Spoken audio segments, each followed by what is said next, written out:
আমার সর্বঙ্গে লিখে দেব কৃষ্ণ কৃষ্ণ নাম, আমার সর্বঙ্গে লিখে দেব কৃষ্ণ কৃষ্ণ নাম। দুহাত তুলে বলে রে সবাই হরি হরি নাম। জয় শ্রীকৃষ্ণ আর রাধে রাধে বন্ধুরা, আশা করি তোমরা সবাই খুব ভালো আছো আর আমিও ভালো আছি আমার ঈশ্বরের কৃপাতে। আমি অনন্যা, আমার আরও একটি নতুন ব্লগে তোমাদের সকলকে স্বাগত জানাই। আর এখন সন্ধ্যাবেলা, তো আমি চলে এসেছি ঠাকুর ঘরে। এসে ভগবানের জন্য আজকে ভাবলাম কী বানাই। তো আজকে ভাবলাম ভগবানকে একটু চাউমিন করে দিই। তো দেখো আলুটা ভেজে নিচ্ছি প্রথমে।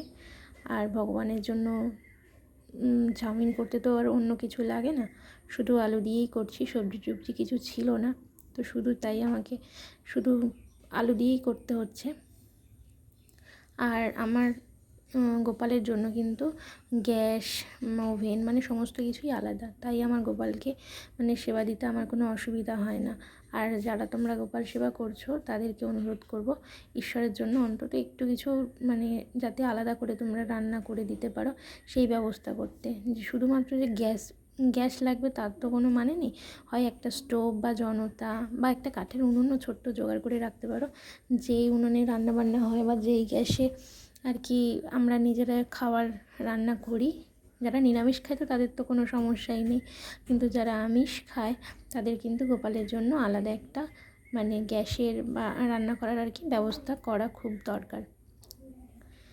তো আলুটা প্রায় ভাজা ভাজা হয়ে এসছে, আর এদিকে কিন্তু আমি চাউমিন সিদ্ধ করে রেখেছিলাম, সিদ্ধ করে ধুয়ে রেখেছি, তো সেটা দিয়েই আর কি চাউমিনটা বানাবো।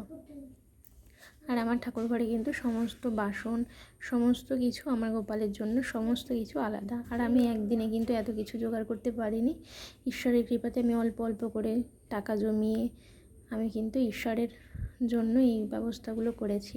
আর আমার কাছে মনে হয় নিজের একটা সব শান্তি পূরণের থেকে ভগবানকে ভোগ দেওয়ার জন্য যা যা ব্যবস্থা করার দরকার সেটা কিন্তু আমি আগেই করি। সেটাই আমার কাছে মনে হয় সব থেকে বড় মানে বড় কিছু। দেখো ঈশ্বর তো আমাদের জন্য প্রতিনিয়ত অনেক কিছুই করে যাচ্ছে বা দেয় আমাদেরকে, কিন্তু ভগবানকে মানে আমাদের তো ভগবানের জন্য কিছু করা উচিত।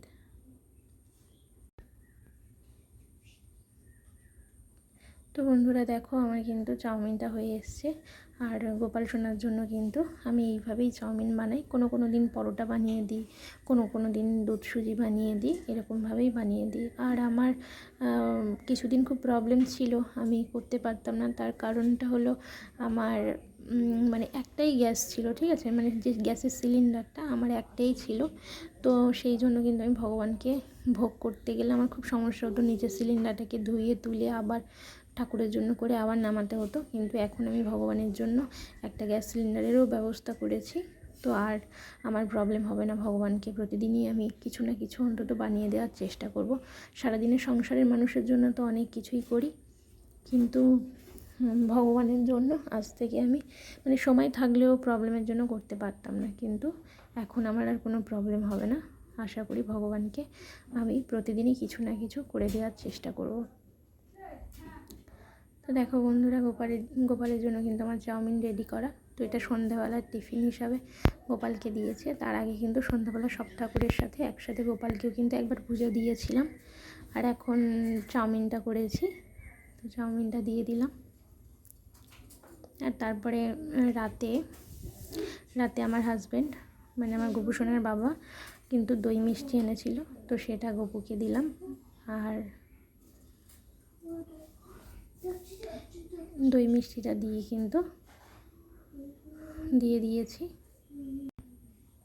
দেখো বন্ধুরা এবার কিন্তু আমার গপু সোনাকে শয়ন দিয়ে দেবো, তো তোমরা দেখতে থাকো।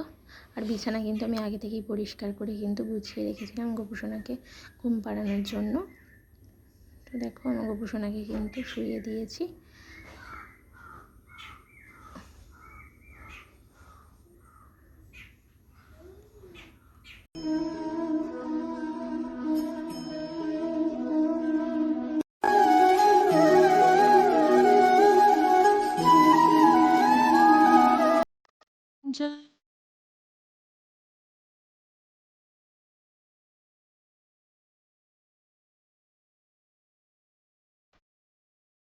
তো তো দেখো বন্ধুরা, আমার গোপুসোনাদেরকে কিন্তু শুইয়ে দিয়েছি, আর এবার মশারিটা টাঙিয়ে দেবো। তো আজকের ভিডিওটা এই পর্যন্ত। কেমন লাগলো কিন্তু আমাকে জানাতে ভুলো না, কমেন্ট করে অবশ্যই জানিও। আর তোমরা সবাই খুব ভালো থেকো। আমার গোবিন্দ যেন তোমাদেরকে সবাইকে ভালো রাখে। রাধে রাধে।